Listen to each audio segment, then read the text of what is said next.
PM Modi के जन्मदिन पर बाबा रामदेव संबोधित कर रहे हैं, आइए सुनते हैं।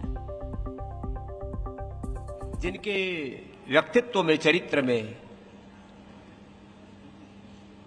स्वदेशी है, स्वधर्म है, राष्ट्र धर्म है और सनातन धर्म का विग्रहवान रूप है, ऐसे देश के प्रधानमंत्री जी के 75वें जन्म दिवस पर उनके दीर्घायुष्य शतायु होने के लिए भगवान से प्रार्थना करते हैं। क्योंकि एक व्यक्ति है जो देश को दिशा देता है और देश की नियति को और देश की नीतियों को तय करने में देश के प्रधानमंत्री जी एक बड़ी भूमिका निभा रहे हैं। और आज उनके जन्म दिवस पर उनको बधाई इस रूप में दे रहे हैं कि वो जिस सपने के लिए जीते हैं, विकसित भारत का सपना, भारत सामाजिक दृष्टि से, आर्थिक, राजनीतिक, धार्मिक, आध्यात्मिक दृष्टि से, वैश्विक दृष्टि से विश्व का नेतृत्व करने में सक्षम बने। भारत की अर्थव्यवस्था मात्र $5 ट्रिलियन की ही क्यों, भारत की अर्थव्यवस्था 10 ट्रिलियन, 25 ट्रिलियन और अमेरिका से आगे बढ़ना है हमको आने वाले 20-25 सालों में, तो भारत की अर्थव्यवस्था को हमें 35, 40, 50 ट्रिलियन डॉलर तक लेकर के जाना पड़ेगा। उस प्रतिबद्धता के साथ देश को आगे बढ़ाना पड़ेगा।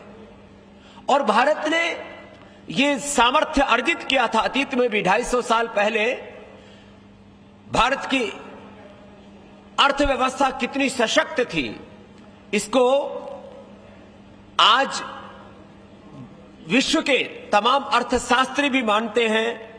स्वामी रामदेव ने मिसलीडिंग एडवर्टाइजमेंट की है, वो एक बुरी तरह से माने अपनी ही देश की विरासत को बदनाम करने के लिए पूरा एक षड्यंत्र रचा गया। मैं किसी संस्था का नाम विशेष नहीं लेना चाहूंगा, लेकिन सुप्रीम कोर्ट का इस बात के लिए धन्यवाद करता हूं कि कम से कम उस पूरे प्रपंच को खत्म किया।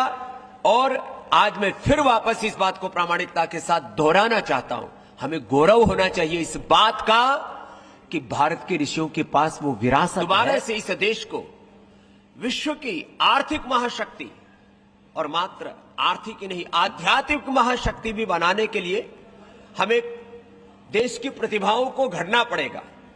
और उन देश की प्रतिभाओं का सम्मान करने के लिए पतंजलि ने देश के श्रद्धेय प्रधानमंत्री जी के जन्मोत्सव पर सीबीएसई और जितने भी स्टेट बोर्ड्स हैं उनके जो प्रतिभावान विद्यार्थी हैं, प्रथम, द्वितीय और तृतीय जो स्थान पर विद्यार्थी रहते हैं, उन विद्यार्थियों में एक जज्बा है, कुछ करने का संकल्प है। उनको 11, 21 और 51 हजार रुपए तक की आर्थिक पुरस्कार उनकी प्रतिभा को, जिससे कि देश के बच्चों को हम गौरव दे सके।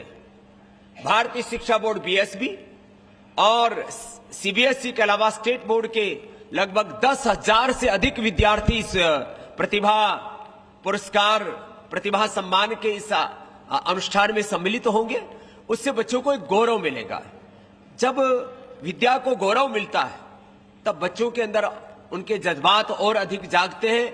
और एक विचार ही तो है जो चाय वाले के बेटे को देश का प्रधानमंत्री बनाता है।